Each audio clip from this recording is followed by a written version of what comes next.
Well, we talked earlier about how things can go sideways. I thought I was going to be prepping for bedliner today, so we got it all unwrapped. Ain't no reason why we can't just shoot some bedliner in here. Well, then I got down under here and there was a big old rust hole underneath the pedal. And so I got that cleaned out and then was like, what's it from? And it's from this little seam, and the seam sealer was broken like this, but it was down here, and with this tire rotation this way, it flings water up like this, so it hits this panel and then it runs back down this direction. Well, the salt water got in between the seam right there, and rather than showing its face out here or inside, it just rotted and rotted and rotted from in between, from the inside out. And so now there was 4 spot welds in there, and that's why it looked so ugly on the inside of it, because there was 4 right here, literally in a circle around where the rust hole was. So now I got to get that fillet to open and figure out what I'm going to do to fix it. Problem is, it's that piece right there that's right up against where our paint already is. I mean, it was such a sneaky spot that it was rusty. If you can see it, it was rusty right up to the edge of where the seam sealer was on this side, but on the back side of this side. I mean, you can kind of see the corrosion. I mean, yeah, it literally went right up and the seam sealer stopped it. So I don't really want to repaint all that. It's down in the bottom corner of it, so I suppose I could touch it all up, but you know, by the time I get done welding that spot in there, chances are I'm gonna have some paint out here to deal with. So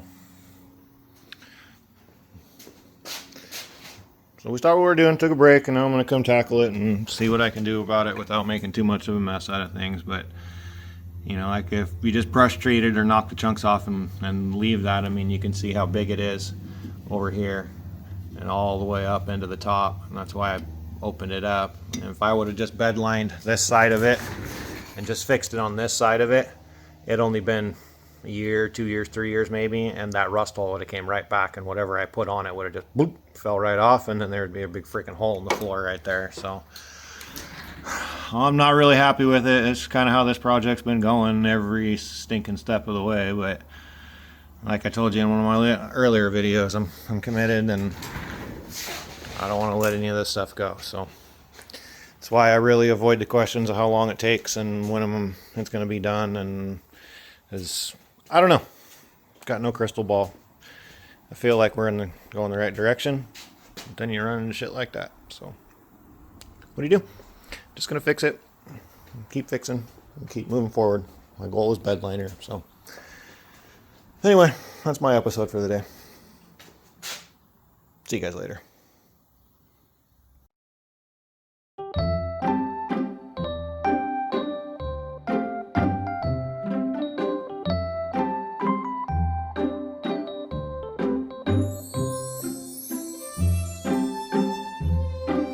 All right, check it out.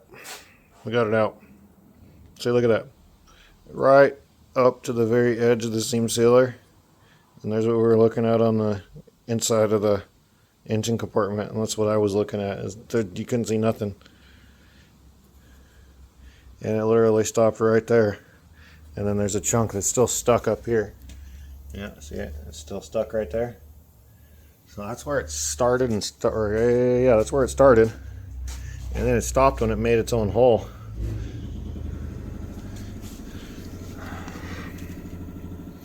So I'm going to try and clean this up. I mean, the problem is that I needed to clean this corrosion off the back of it, and there's no metal left here, and I need to replace this piece. So the piece I put in here needs to be welded to this, and neither one of them have anything left of it. So I'm going to try to save this piece, maybe put another piece of sheet metal on the corner of it.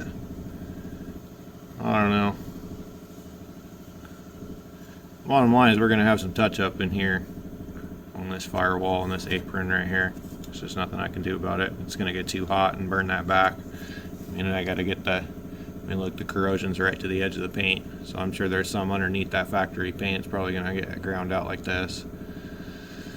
Oh. Yep. Here we go.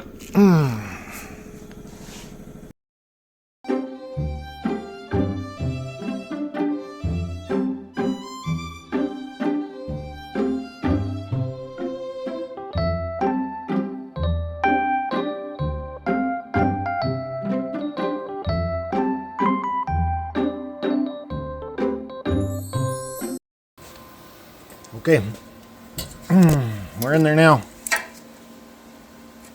So I put my new panel in, and then I took this one out, and I decided rather than dick around or try to make anything new, it's just sheet metal, right? So I cut the rust out and left myself enough to where I could just buzz, and get that all tacked back together so that this is secure again. And then I re-tacked here where I popped the spot welds, and then gave her some extra here around the top of it. So I'm just going to kiss these with a grinder just to knock the head of them off so I can run seam sealer over it, and then I can brush treat the back of this. The aftermath we have to deal with is minimal, so that's, you know, better than I thought. And I'll get down in there and figure out how to touch that up with the small gun or something. And then this one's all done now too. So I just got to grind that smooth, semi-smooth. It doesn't even have to be perfect because we're going to get bed liner over it, and I can just, you know, get it semi-smooth and then run a little seam sealer over the top of it, and then we can just bed line everything else. This will get undercoated, and then I'll touch that up. Let me get it all ground down. Let's see what it looks like.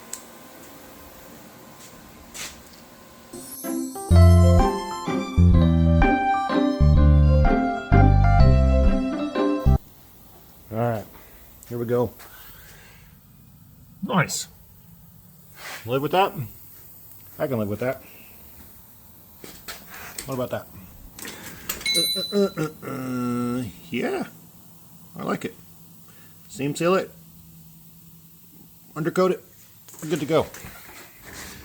Put a little bit of seam sealer on this side too, in the corner, and then see what we got to do about dusting a little color down there. I'm happy. Nice recovery for the day. Back on track. Tomorrow we'll continue where we left off. Right there, scuffing. Cool. Y'all take care. See you tomorrow.